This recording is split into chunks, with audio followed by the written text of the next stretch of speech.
Okay, Mishnah. We're at the Mishnah on DAF Chavav Amud Beis. We're starting the third parak.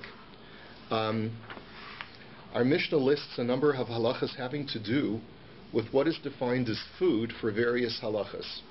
And b'chol ma'arvin u'mishtatfin chutz min hamayim u'min hamelach. So the first statement of our Mishnah has to do with making an eruv, and there are two types of eruv that are discussed in this Mishnah. One is an eruv tchumen, and the other one is an eruv chatzeros.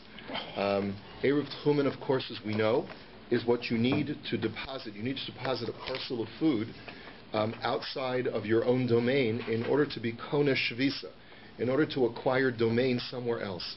Meaning, let's say I know that I have to travel north of the city more than 2,000 amos. So there's a provision that we've discussed before called an eruv tchumen, where if I take a parcel of food and I put it within 2,000 amos of the outer limits of the city, then I extend an additional 2,000 amos beyond that parcel of food, because it's as if by putting down that food that I've acquired domain in that area where the food is. The question that our Mishnah deals with is what kind of food can be put down. So it says any kind of food except for water and salt, because as we'll see, the rabbis require that the food be a davar hamezin, something that provides nutritional value. And water and salt do not provide, they're not called mazon, they do not provide nutritional value. The same thing is true by an eruv chatzeros, that if I want to make an eruv in a mavoy or a chatzer, I have to incorporate the area by having us all be partners in an item of food. So in order to do that, we have to have a box of matzahs or any other kind of food item that provides nutritional value. It can be any food item except for water and salt. So that's the first halacha. Now similar to that is v'hakol nikach b'kesef ma'aser chutz min hamayim u'min hamelach. What's going to be the main subject of our discussion today is ma'aser sheni. Now ma'aser sheni, we know that there's a tithe that you have to take in most years of the Shemitah cycle, where you take an additional tithe and you have to bring that produce up to Yerushalayim and consume it there. If, let's say, the amount of produce is unwieldy to transport, the Torah makes an accommodation that you can transfer the kedusha of that produce onto coinage, bring that coinage up to Yerushalayim, and buy food. You have to buy food. But what kind of food? You can't buy clothes with it. You can't buy toys with it. You can only buy food and eat it there in Yerushalayim. What kind of food? Any kind of food except for water and salt. The very same halacha. Halacha number 3. Hanoder min hamazon mutter b'mayim u'v'melach. If a person takes a vow that I'm not going to consume mazon. Remember, the word mazon is from the word hazanas hakol. God provides nutrition, right? If I take a vow from anything that is nutritive, so that I'm not allowed to eat certain foods, but I'm allowed to eat water and salt because they do not provide nutritional value. Next, ma'arvin l'nazir b'yayin u'li Yisrael b'truma. The next halacha is, if I'm a nazir, I'm allowed to create an eruv, both an eruv tchumen and eruv chatzeros, even with wine, even though wine is usher to me. Now, why that is, we'll see later on. Uli Yisrael b'truma, and if I'm a Yisrael, I can even use truma food and use that as my eruv, even though I'm not allowed to eat it. Now, that seems to be counterintuitive, because if it's supposed to be kona shvisa for me, you would think that it's something that I should be able to eat, but it's not. So now, Sumchus Omer b'chulin. Sumchus, however, disagrees with this latter halacha, and he says that if you're a Yisrael, you can only use chulin for your eruv. Now, apparently, he doesn't disagree with the issue of nazir, and why that is, we'll see later on. Hacohen beveis hapras. Next halacha: if you're a kohen, you're allowed to make your eruv and deposit your food parcel for an eruv tchumen in a beis hapras. Now, a beis hapras is something that is considered to be midarabanan, is considered to be tameh. It is a field where we know that there was a body buried there. We don't know where in the field the body is buried, and then the field was plowed over. The Chachamim said that midarabanan, a kohen is not allowed to walk through there. However, there is a provision for a kohen that you can get down on all fours, crawl very slowly, and blow the dirt in front of you to make sure there's no bone matter. So therefore, since it's technically possible for a kohen to traverse that area, you're allowed to deposit an eruv there as well, even if you're a kohen. Rabbi Yehuda Omer, afilu bein hakfaros, mipnei sheyachol lachutz v'leilech v'lecha. And Rabbi Yehuda is even more liberal, and he says if you're a Kohen, you can deposit your Eruv even in a cemetery. And the reason for that is because even in a cemetery, there's a way for a Kohen to access. Technically, if you were to put the Kohen in a bubble, or in this case in a box, and he would be completely in an enclosed barrier, which would protect him from Tumah, he could be in the Beis HaKvaros too. There would just be like a little trap door on the bottom. He could reach down and pick up the food theoretically, and that's enough for him to be Kona Shavisa. Okay, so therefore, even in a Beis HaKvaros, it's possible. Let's take a look at the Gemara now. Amar Rabbi Yochanan ein lameidim in haklalos. A fascinating discussion. Rabbi Yochanan says that whenever you encounter a general rule in a Mishnah, you cannot be punctilious, precise with that general rule to say, well, this applies to everything. Because sometimes there are going to be exceptions that are not even mentioned. And he says, Vafilu b'makom shenemar b'chutz. And even when the Mishnah is more specific, and he says, the general rule is X, except for Y and Z. Right? So even in that situation, sometimes there are more exceptions than just Y and Z. You can't even infer the exceptions, because sometimes the Mishnah is written in an imprecise fashion. We're going to illustrate that in just a second. Now the Gemara says, Midikamer afilu b'makom shenemar b'chutz michlal delav hachakoi. So the fact that Rabbi Yochanan made the statement to say that this statement that I've just made, that you can't learn from generalizations in a Mishnah or general statements in a Mishnah, and he said, and that's even true when it says the word chutz, except for ... It means that his original comment was on a Mishnah that it didn't say except for chutz. The argument, the line of reasoning of the Gemara is that Rabbi Yochanan must have been addressing a specific Mishnah to his Talmidim. He must have been teaching a Mishnah to his Talmidim, and he said, now students, I've just taught you this Mishnah that contains a general rule. Realize that you can't derive absolutes from a general rule of the Mishnah, because sometimes the Mishnah is written imprecisely. The fact that he says, and that's even true when it says chutz, means that the Mishnah that he was dealing with his students at that moment did not say the word chutz. So he must not have been discussing our Mishnah, because our Mishnah does say the word chutz. Our Mishnah gives you a general rule, and then it says you can make an Eruv with everything except for water and salt. So he must not have been discussing our Mishnah initially when he said this statement. So therefore the question is, Heicha Koi. So what Mishnah was he teaching to his Talmidim, which offered a general rule, and he had to give this caution to his students, don't derive the wrong rules. I'm sorry, but how do we know he was referring to our Mishnah? Like he wasn't. That's the whole point. The Mishnah is making this, the Gemara is saying, he wasn't referring to our Mishnah, because our Mishnah says chutz. And he was saying that you should know, students, that when a Mishnah makes a klal, makes a general statement, you can't learn anything from it, because the Mishnah is sometimes imprecise, and that's even true when it says the word chutz. So when the fact that he said that that's even true when it says chutz means that the Mishnah in front of him at that moment was not a Mishnah that said chutz. So he's not referring to. So he wasn't referring to our Mishnah. So therefore the Gemara's question is, so which Mishnah was he referring to? Answers the Gemara, Hasam Kai. He was referring to the following Mishnah in Kiddushin. Kol mitzvahs aseh she'azman grama, anoshim chayabim v'noshim peturos.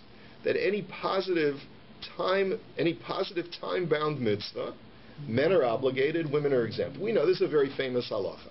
V'shelo azman grama, echad noshim anoshim chayabim.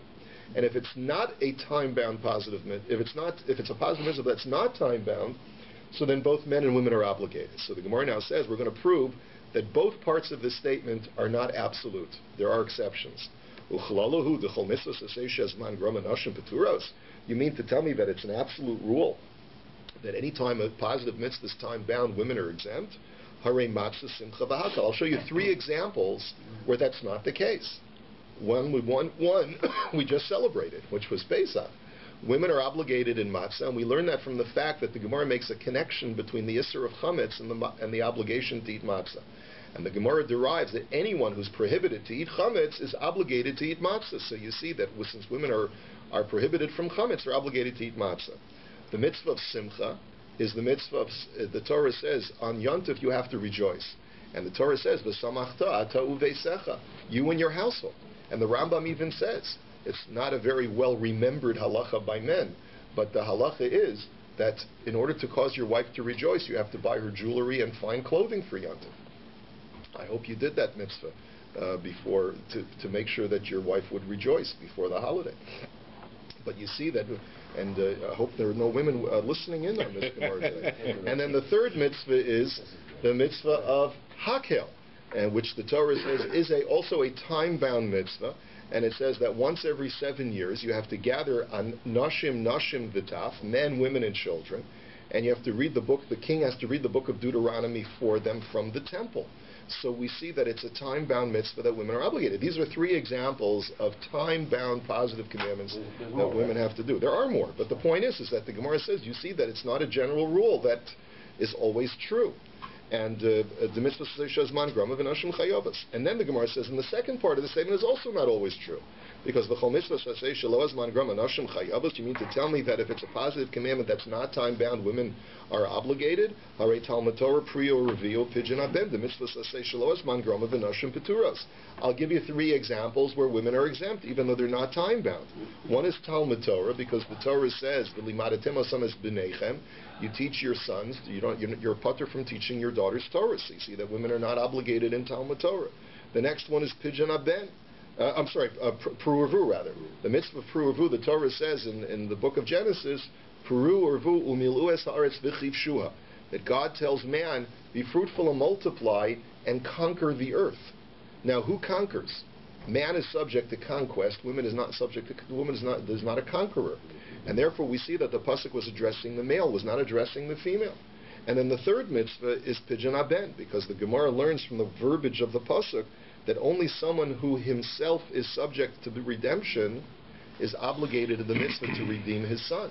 Since there's no mitzvah of pidyon abbas, there's only mitzvah of pidyon aben, then once that ben grows up and becomes a father, only he's obligated to redeem, but the female is not obligated to redeem. So these are 3 examples where women are patur even though they're not time-bound. So Ela Amar Rabbi Yochanan ein lamedim min haklalos. And therefore, that was what caused Rabbi Yochanan to say to his Talmidim, remember that you can't learn from generalizations in the Mishnah, even when it says, except for ... Amar Abaye v'tema Rabbi Yirmiyah af ananomi tanina. We have a brayso to support Rabbi Yochanan's claim that od klal acher amru kol shenisa al gabe hazav tamei v'chol shenisa alav tahar. That they made a general rule as follows: that anything which is carried on top of a zav, which means that if a zav is carrying the object such that it is suspended above the zav, so then it becomes tamei. And anything that is below the zav, which means the zav is on top of that object, the object will not become tamei, it will be tohor, except for the following: chutz min haroi lemishkav umoshav v'ha'adam, except for those things which are meant as seats and beds, or human beings that are carrying a zav. Those 3 things, those 3 categories are things that when the zav rests on top of them, they become tamei. But if a zav were to sit on something that is not a chair, or if he was to lie on something that's not a bed, then that object would not become tamei. So v'suleka, so that let's challenge that general klal as well. You mean that a zav will not make something tamei if it's not a seat or a bed? V'ha'ika merkav. What about something that the zav rides upon? So the Gemara says, "Hi merkav hechidami." Now, what are you talking about? We know that the Torah says, "The cholam merkav asher yirkav alav yitma," that anything that a zav rides upon will become tamei. But let's think about that for a second. Idi yasiv alei hainu moshav. If he's sitting on it as a seat, like a saddle, so then what's the difference between that and a seat? It's meant to be sat upon. So therefore it should become tamei because of tumas moshav. So why does the Torah create a separate category of tumas merkav? So anan hachi kamrina. So what we mean to say is ha'ika gaba de uchba, that there is the pommel, I think it's called. Yeah. So someone told me this morning.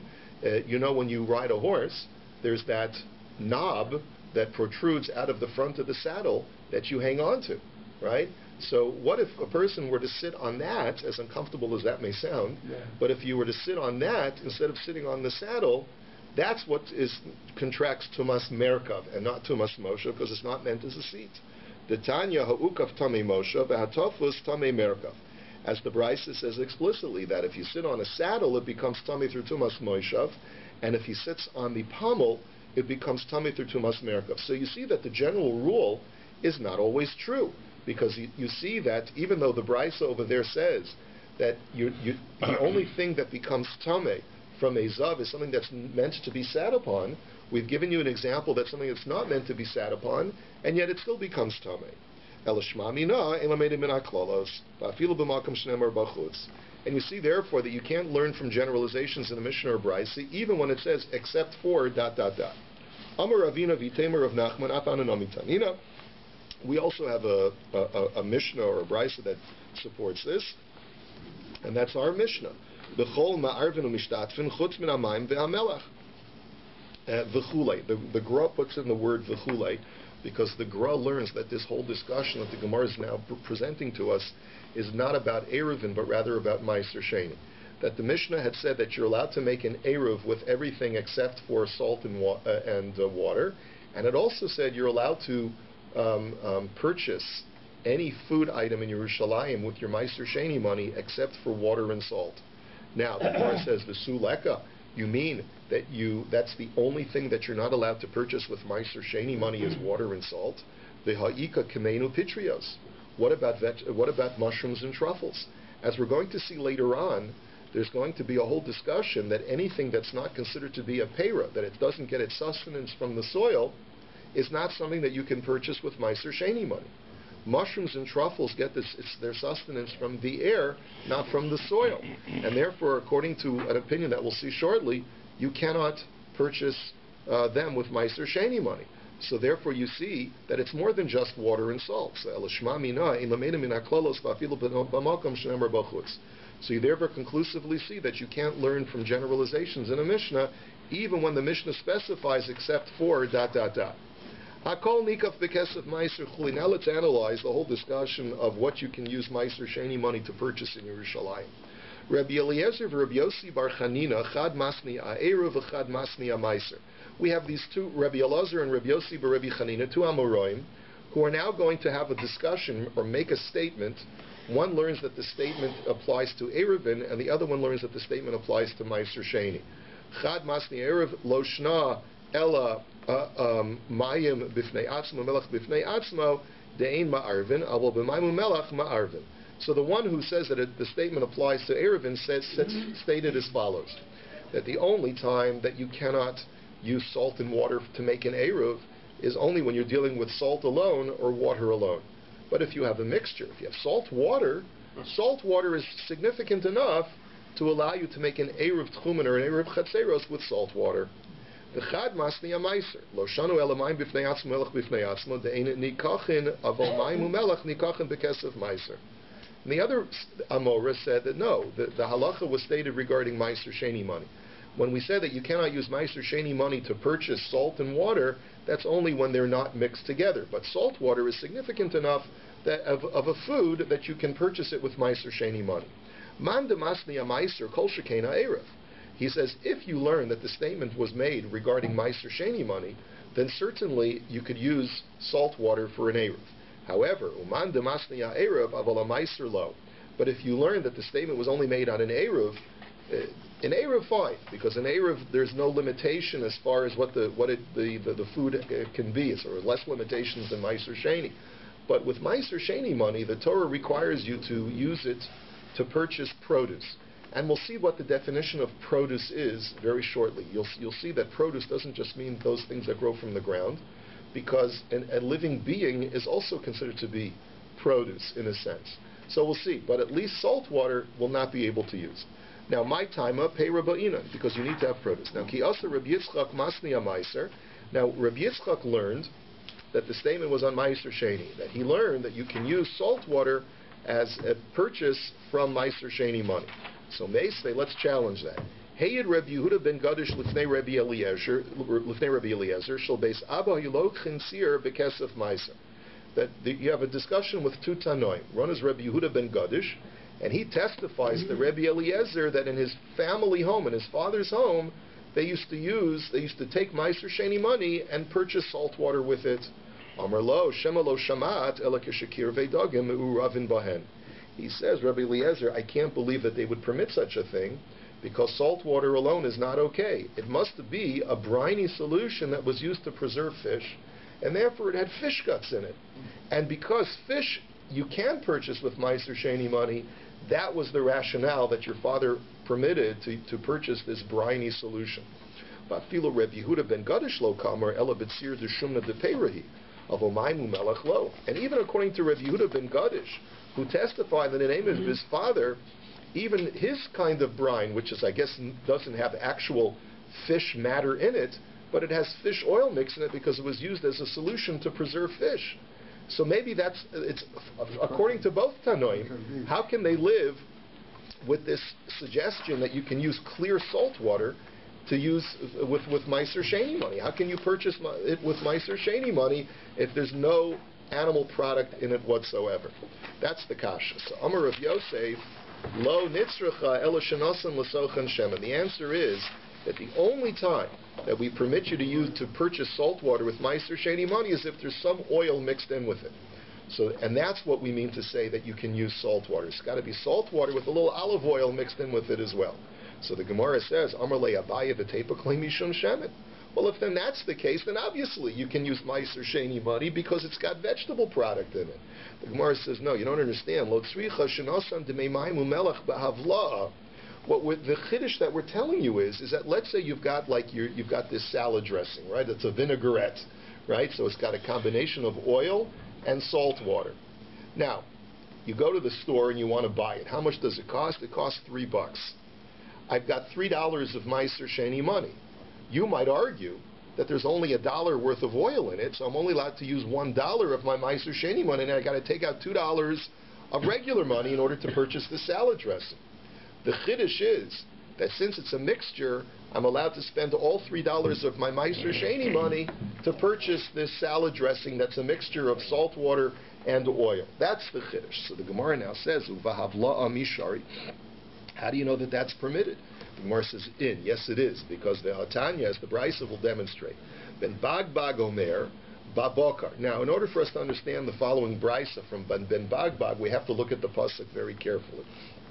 And the pasuk says, when it talks about what I'm allowed to use my Meiser Sheni money for, it says, V'nosata hakesef, b'chol asher te'aven afshecha babakar uvatzon.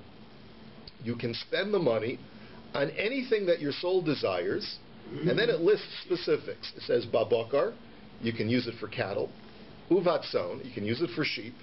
Uvayayin, you can use it for wine. Uvashechar, you can use it for mead. Mead will define whether it means beer, whether it means some other kind of product. And then it says, Uvechol asher tishalcha nafshecha.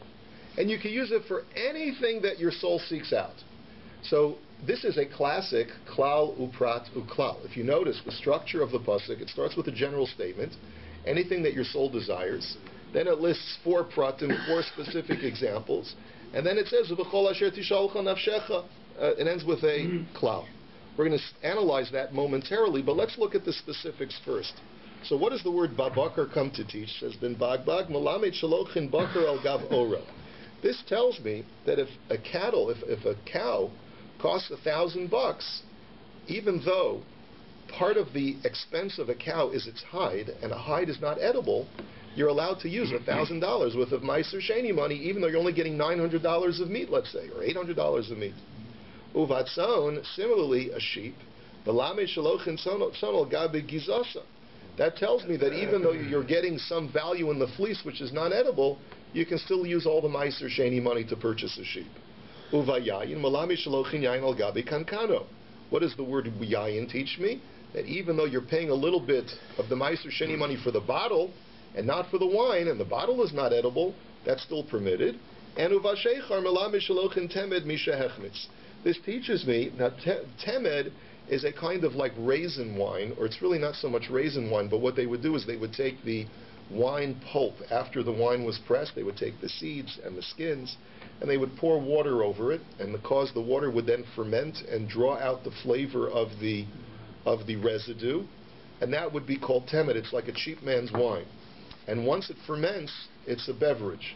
And you can pay for that, even though a large percentage of it is just water. Nevertheless, it's permitted since it has some vegetable product in it. You can use your Meiser Sheni money. So you see all 4 examples are what we call bahavla, where even though you're getting some value from your Meiser Sheni money from non-consumables, from non-edible product, nevertheless, since it's together with edible product, it's perfectly okay. Amar Rabbi Yochanan, Manda Metargim li Babakar Aliba de Ben Bagbag Movilna Mone Abashri Lebei Masusa. Rabbi Yochanan makes a very interesting statement. He says, if someone can explain to me, according to the way Ben Bagbag was teaching, why the Torah had to write the word Babakar, I will carry that person's garments behind him to the bathhouse. Meaning that I will make myself that guy's servant because he will be my master in learning. Because I can't understand why the Torah gives us 4 examples of specifics. I can understand why it had to write 3 out of the 4, but I can't understand why it wrote the word Babakar. Now we're going to demonstrate what Rabbi Yochanan's problem is. My time, I can understand why you need all 3 except Babakar. I don't understand why you need Babakar. My tzrich. So let's go through it. Di'ikas of Rachmana Babakar. If the Torah would have only written the word bakar, which is cattle, hava mina bakar hu demisdamin al gav ora mishum de gufehu, abolson al gav gizas de la gufehu emolo. I would have thought that the only time the Torah allows you to purchase with meiser sheni money bahavla is when it's the animal's hide, which is inseparable from its flesh. You can't buy a cow without its hide, but you could buy a sheep without its fleece. You could maybe the Torah would require you to only buy a sheared sheep. In order to use Meiser Sheni money. So therefore the Torah had to write Batzon to tell you that you could even buy a fully fleece-laden sheep. Because of Rachmana Batzon al Gav Gisasa Hava Amina Mishum de Mechuber Ba'avo Yain al Gabi Kankano Emolo. And if the Torah would have only written Batzon, I would have thought, well, that's something that grows from the animal's body. But a wine bottle, maybe a wine bottle is a separate thing. I'm not allowed to use Meiser Sheni money for it. V'ikas of Rachmana Bayayin Havamina Mishum Dahenu Nitiruse Aval Temed Misha Echmitz Dekiyu Ba'almahu Emalo. And if the Torah would have only written Yayin, I would have said, okay, you can spend Meiser Sheni money on the bottle because you need something to hold the wine. But water that's added to wine pulp, that's just Kiyuha Ba'alma. That's just anything that seeps out into the water is just residue, vegetable produce residue. And it's not really significant, and maybe that's not enough to allow for the Torah to permit you to use Meiser Sheni money, and therefore maybe that's not permitted. So therefore, I can understand why the Torah had to write the word Shecher, Kosav Rachmana Shecher. Now we're going to go backwards. Now let's start with the word Shecher and go backwards and see why the Torah had to write it from going in the opposite direction. V'ikas of Rachmana Bashecher Havamina My Shecher Devela Ki'ilas Deperuhu Avol Yain Al Gav Kankano Emolo. If the Torah would have only written the word shecher and not written yayin, I might have thought that the definition of the word shecher is not this mead that I've just described for you, but rather it's devela ki'ilis. Now, devela ki'ilis is a cake fig that has fermented and therefore has intoxicating value. The more it talks about it, if a person eats enough of this fig cake, he could actually become shikker. And maybe that's what the word means when it says the word shecher, because the word shecher just literally means anything that is an intoxicant. And therefore, maybe that was referring to an actual produce. But a bottle that is encasing the wine, maybe that would not be included. You couldn't use Meiser Sheni money for that. The ikos of Rachmana Yain al Gabi Kankano Dahinu Nitiruse Avol Tzon al Gabi Gizasa Emalo Kos of Rachmana Tzon Dafilo Gav Gizasa. And if the Torah would have only written the bottle with the wine that you're allowed to spend Meiser Sheni money on, maybe that's because you need the bottle to hold the wine, but you don't need fleece to hold the sheep.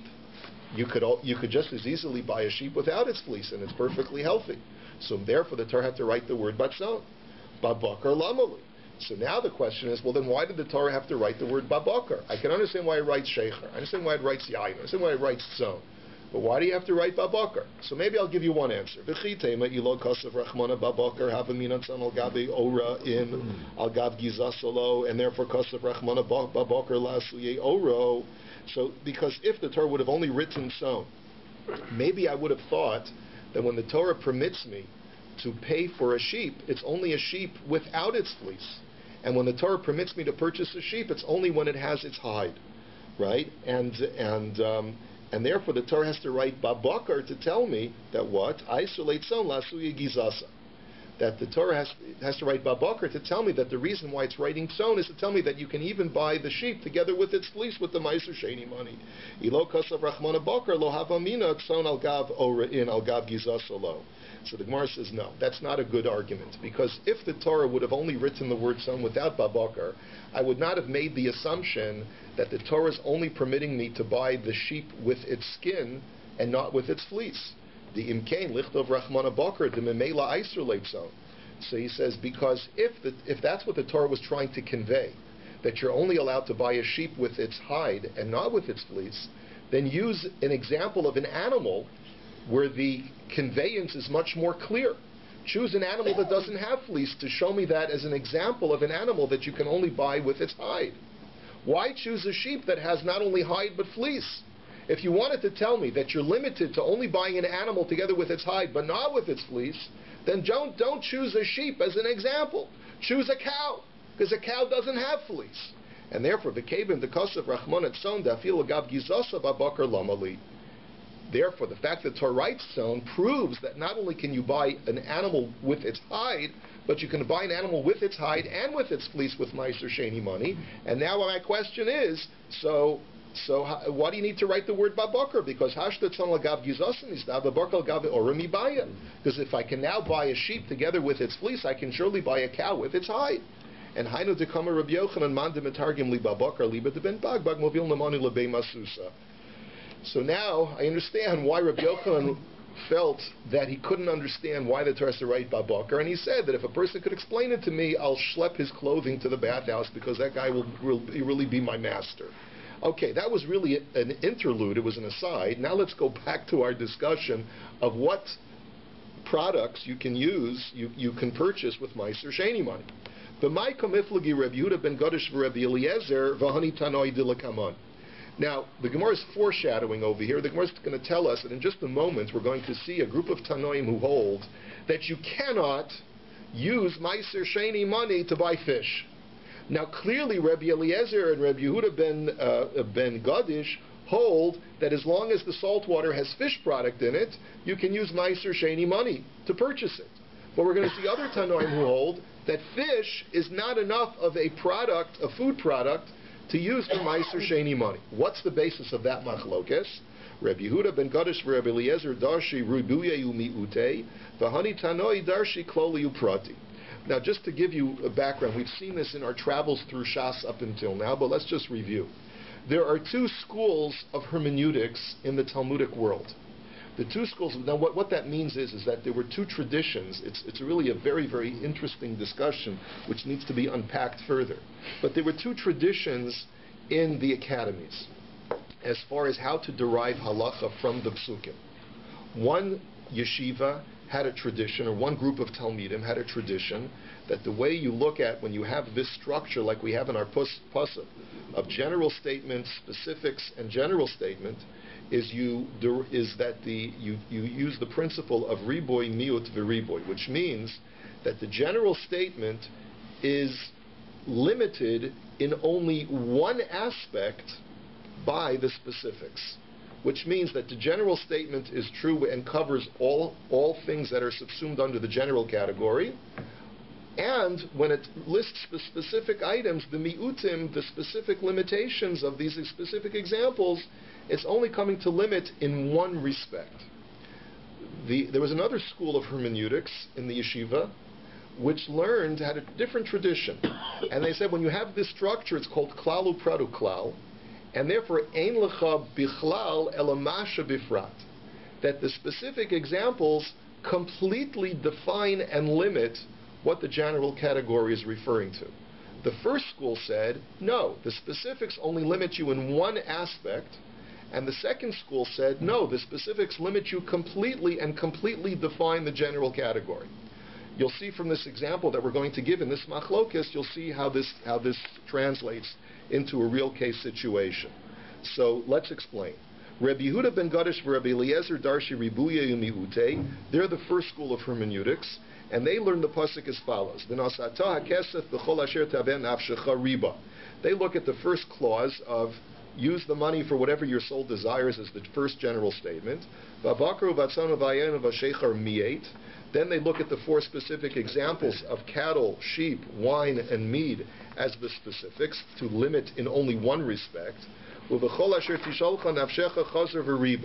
And then the final clause, which is your second general statement, so you have riba umiyat v'riba, riba hakol, my Rabbi, Rabbi kol milu, my miyat, and so therefore you have the two general clauses to include everything as far as what can be purchased with meiser sheni money, and the miyat is coming to exclude only one specific issue.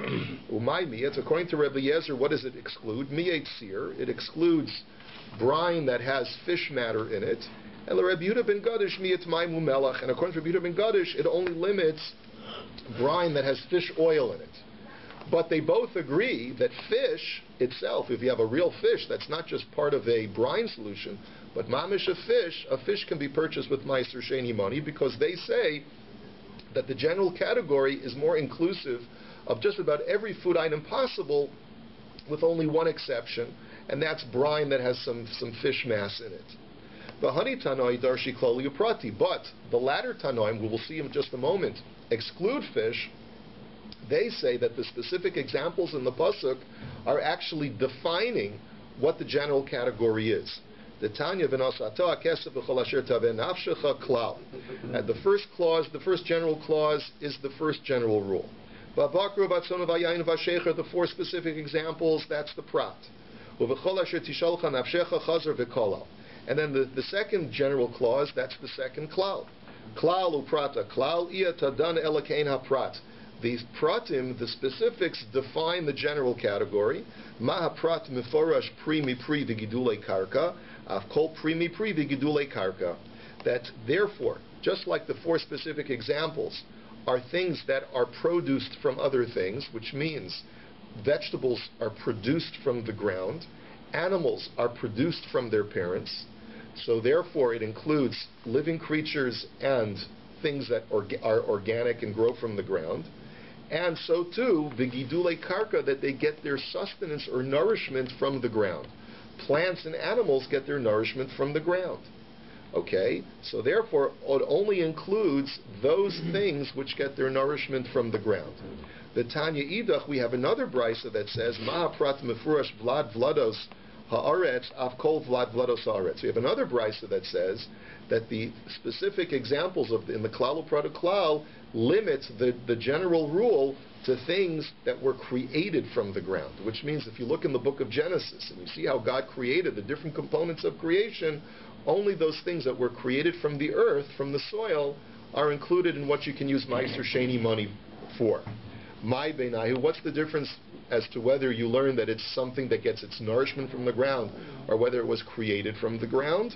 The difference is, are fish included or not? Because Laman da'amar primi pri v'gidulei karka, hani dagim gidulei karka ninu. Laman da'amar vlad vlados ha'aretz vlad vlados ha'aretz dagim imaya ivru.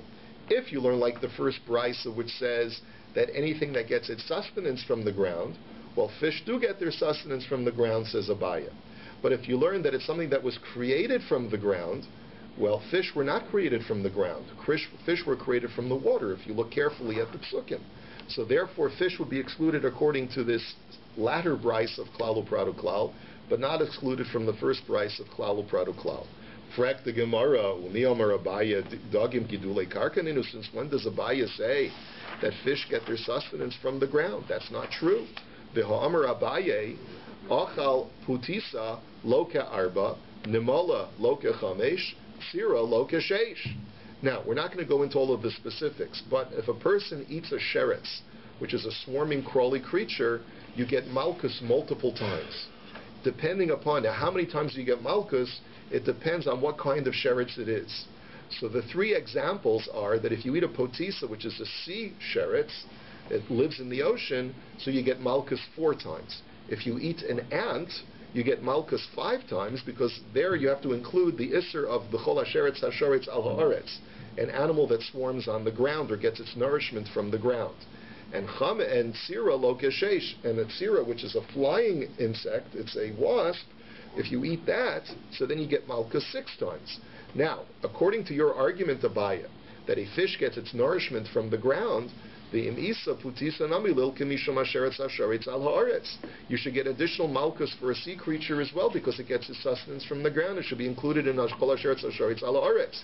So you must conclude that everyone agrees that if you learn klalu prado klal, both brises hold that fish are excluded from meiser sheni money. Ela omar ravina ofos ikabenai. So what's the machlokus between the two latter brises? The machlokus is not fish, but rather birds. Laman da omar pri mi pri v'gidule karka, haninami gidule karka ninu.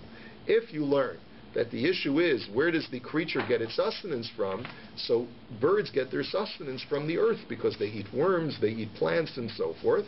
But Laman da omar vlad vlados haaretz, hani ofos min harakak nivru. But if you learn that the criterion is from where the creature was created, well, animals were created from the soil. Vegetables were created from the soil. But birds were not created from the soil. Birds were created from something called the rakak. The rakak is mud, which is a mixture of soil and water, and not pure soil. And therefore, according to the latter brisa, you would not be allowed to use meiser sheni money to purchase poultry, only to purchase meat, which is an actual animal. This is where we'll hold it for today. The bottom line is, we've seen now 3 different opinions, actually really more than 3 opinions, at least 3 different opinions, as to what meiser sheni money can be used for. Some say you can purchase any consumable nutritional product, including fish. Others learn that you're not allowed to purchase fish, but you're allowed to purchase poultry. And there's a third shita that not even poultry is permitted because birds were created from the rakak and not from the earth.